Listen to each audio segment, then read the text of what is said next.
a real big one that a lot of athletes do. So we're going to lay on our back. You want to have a head support. So here's the bone for my pelvis. I'm going to put a ball right here, and I'm going to roll right to the side, right on top of that ball. Then I go to the top of my lat.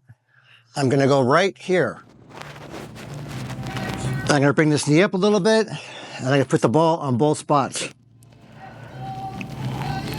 So the lat's the biggest muscle in your upper body. So it makes your shoulders internally rotate. So if they're tight, they're internally rotated all the time. And then what I'll do is I can bring my arm down like this a little bit and come back up like this a little bit. So that's called active release therapy. Then once I go a couple of times, I'll stop and let it rest a little bit. Then I'll come down here, bring my knee up, bring my leg back. And the looser it gets, see, I can bring my foot way back like this. I can come way up like this. Do this like 20 times on each side.